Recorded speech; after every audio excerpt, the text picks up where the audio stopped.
What's going on, guys? Billy back here, and here to talk to you about The Perfectionist. We haven't heard any information yet as to whether or not we're going to see a season two, but I was looking at the ratings, and they're very close to a lot of the other shows on Freeform, so there's a chance of them getting renewed. The cast is great.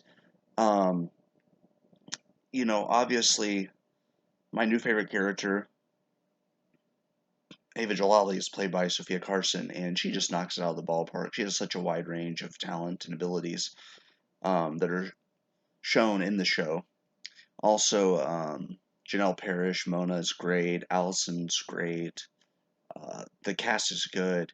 I feel like a lot of people complain because it wasn't Pretty Little Liars, like the original. Well, yeah, but you have two of the originals. You have Mona, who I think is the most dynamic character in the whole series, both shows, and then you have Allison, who um, her story becomes more interesting, I think, towards the end of Pretty Little Liars after she shows up and you find out all the stuff that's going on, and she's trying to change, and I think she's a role model for these kids in The Perfectionist, which is great.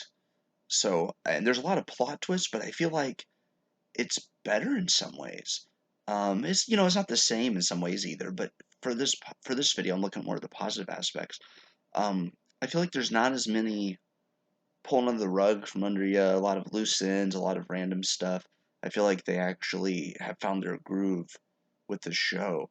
And, the end of the first season, obviously, um, there's a person named the professor who has all this information on them, and they have to tell the professor their greatest fears, which is interesting. And it's obviously someone that either works, yeah, that works, that's a professor at this school at Beacon Heights University. Um, and I really like the friendships formed in this show with all the main characters, and I feel like that creates a really fun, interesting, dark dynamic. So we'll see what happens, but I really am hoping for a second season, just because I feel like the story needs some answers here. We have the professor, obviously, there was somebody wearing a pig mask in the sewer, um, someone got ran down, or someone ran one of the characters down, so there's that. So there's just a lot of different things going on here. You have the political stuff, you have the relationships that are forming. The one with Mason and Mona is very interesting because Taylor's mom obviously knows about it, and she's trying to put a stop to it. So there's just a lot of things that I think they need at least a second season to, even if Freeform says, okay, we didn't really like the ratings, but we got to give you a second season to at least wrap up this story. I think they should at least deserve one more season, more episodes. 10 episodes is fine for a first season, but if the second season is going to be their final one, I'd like it to be like 22 episodes, 24, enough for they can tell their story. Because I think it's only fair to the audience. Because you do have a lot of fans like me who have all seven seasons of Pretty Little Liars on DVD because they are pulling it from Netflix.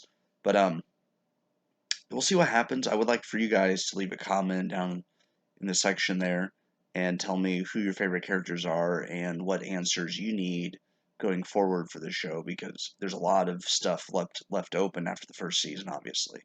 But it's been very hush hush from Freeform. I mean, it is only summer, so probably we would see season two this fall, because Pretty Little Liars used to debut in the fall, and then they would take a break and come back in the spring summertime. So I wouldn't be surprised if we see a season two drop this fall. But yeah, like I said, the character development is very well done. There's a lot of depth to these people. I would like to see a little bit more depth to Dylan's character.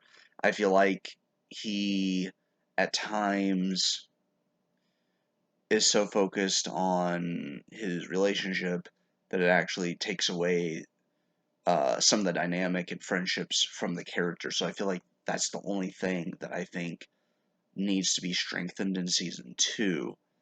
Everybody else's story arc is really well developed, and obviously the show has a lot of twists and turns, and that's just Marlene King's style.